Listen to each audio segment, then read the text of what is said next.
नमस्कार।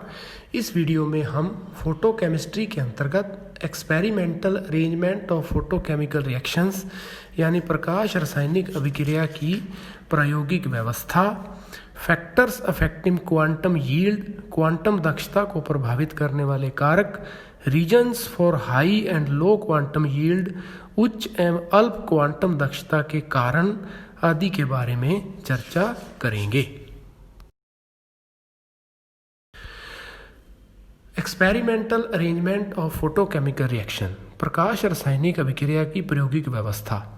चित्र में दिखाए अनुसार एल मरकरी वाष्प लैंप या टंगस्टन लैंप है जो प्रकाश का स्रोत है। इसमें से प्रकाश लेंस ए द्वारा मोनोक्रोमेटर बी में गुजरकर स्लिट एस द्वारा अभिक्रिया सेल डी, जिसमें विलायक का विलयन है, में खिड़की W1 से गिरता है तथा खिड़की W2 द्वारा रिकॉर्डर R द्वारा मापन कर लेते हैं।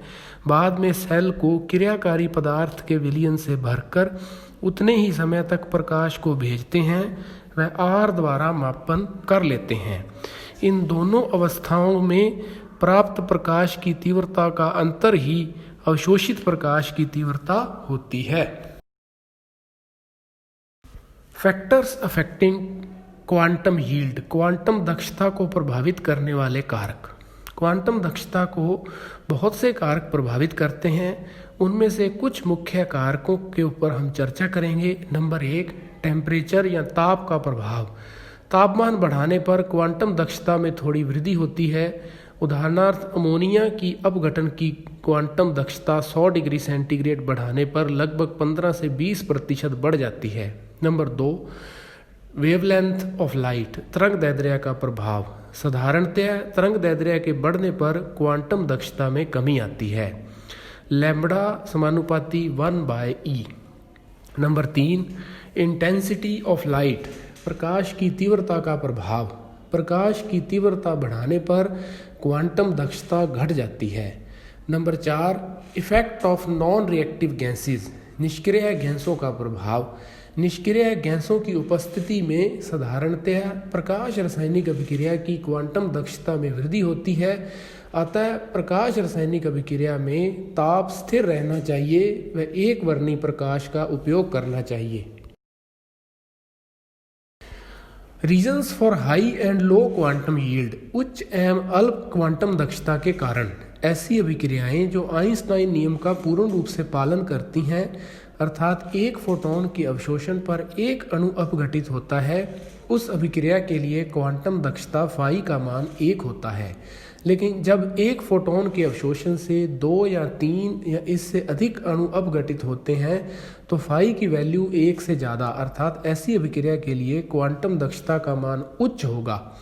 इसी प्रकार यदि एक फोटॉन के अवशोषण से 1 से कम या बहुत कम अणु अपघटित होते हों तो फाई की वैल्यू 1 से कम प्राप्त होती है। उच्च क्वांटम दक्षता के कारण, reasons for high quantum yield, photon 1 से अधिक अणुओं को अपघटित करता है या बनाता है तब फाई की वैल्यू 1 से ज़्यादा प्राप्त होती है। के कारण नंबर 1, एक अणु प्रकाश ऊर्जा का एक फोटॉन या क्वांटम का अवशोषण कर प्राथमिक प्रक्रम में एक अणु का वियोजन करता है तथा उत्तेजित या एक्साइटेड अणु द्वितीय प्रक्रम में एक अणु का और वियोजन करता है। इस प्रकार एक फोटॉन 2 अणु का वियोजन करता है, अतः फाई की वैल्यू 2 प्राप्त होती है। नंबर 2, श्रृंखला अभिक्रिया, जिसमें एक फोटॉन के अवशोषण से कई अणुओं का निर्माण होता है। एक अणु द्वारा प्रकाश ऊर्जा के एक फोटॉन या क्वांटम का अवशोषण कर प्राथमिक चरण में अणु यदि मुक्त मूलक या परमाणुओं में अपघटित हो जाता है तो श्रृंखला क्रिया प्रारंभ हो सकती है। द्वितीय प्रक्रम तथा श्रृंखला क्रिया विधि द्वारा अनेक अणुओं का रासायनिक परिवर्तन हो सकता है। अतः इस अभिक्रिया में एक फोटॉन के अवशोषण से अनेक अणु रासायनिक अभिक्रिया में भाग लेते हैं। फॉर एग्जाम्पल, A2 के ऊपर एक फोटॉन Hν एनर्जी का गिरता है तो प्राथमिक प्रक्रम में वियोजित होकर के A के 2 परमाणु बनते हैं। अब जो A बना उसके ऊपर B2 मॉलिक्यूल मिलता है तो A श्रृंखला अभिक्रिया प्रारंभ हो जाती है और AB और B बनते हैं और A2 + B AB + A बनते हैं। इससे तृतीय पद में वापस A का निर्माण होता है तथा 2 अणु AB के बनाता है। यह A फिर अभिक्रिया कर AB का निर्माण करेगा। इस प्रकार एक फोटोन का अवशोषण करने पर कई AB का निर्माण होगा, जिससे फाई की वैल्यू 1 से अधिक प्राप्त होगी। नंबर 3, अभिक्रिया में मध्यवर्ती उत्पाद ऐसा हो जो उत्प्रेरक का कार्य करे, तब एक क्वांटम के अवशोषण पर भी कई अणु रासायनिक परिवर्तन में भाग लेंगे। नंबर 4, प्रकाश ऊर्जा के अवशोषण से रासायनिक अभिक्रिया में ऊष्मा का उत्सर्जन होता है तथा यह उत्सर्जित ऊष्मा अन्य अणुओं को सक्रियत कर देती है, जिससे कई अणु बिना अतिरिक्त अवशोषण के अपघटित हो जाते हैं। अतः ऐसी प्रकाश रासायनिक अभिक्रियाओं की क्वांटम लब्धि या दक्षता 1 से ज़्यादा प्राप्त होती है। नंबर 5, प्राथमिक चरण में क्वांटम अवशोषण से सक्रियत अणु निष्क्रिय अणु के साथ टकराकर उसे भी सक्रियत कर देते हैं तथा यह सक्रियत अणु पुनः अन्य निष्क्रिय अणु को सक्रियत कर सकता है। इस प्रकार फाई का मान बढ़ेगा। अब हम reasons for low quantum yield या अल्प क्वांटम लब्धि के कारणों के बारे में चर्चा करते हैं। अल्प क्वांटम लब्धि के कई कारण हो सकते हैं। नंबर 1, प्राथमिक चरण में प्रकाश ऊर्जा के फोटोन के अवशोषण से प्राप्त सक्रियत अणु रासायनिक अभिक्रिया द्वारा उत्पाद में रूपांतरित हो, उससे पहले ही किन्हीं प्रक्रमों द्वारा विसक्रियत या डीएक्टिवेट हो जाते हैं।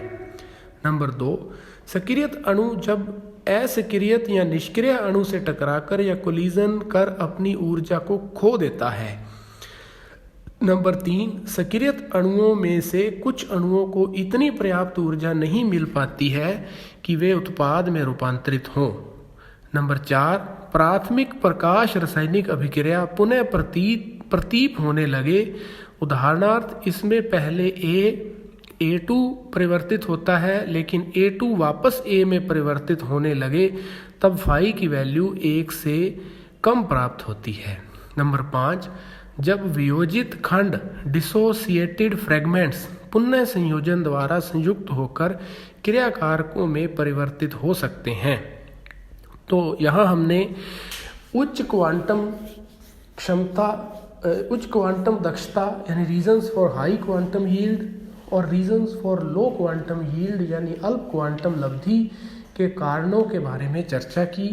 अगले वीडियो में हम प्रकाश संवेदन अभिक्रियाएं, फोटोसेंसिटाइज्ड रिएक्शन, प्रकाश रासायनिक अभिक्रिया में ऊर्जा का स्थानांतरण, एनर्जी ट्रांसफर इन फोटोकेमिकल रिएक्शंस के बारे में चर्चा करेंगे। धन्यवाद।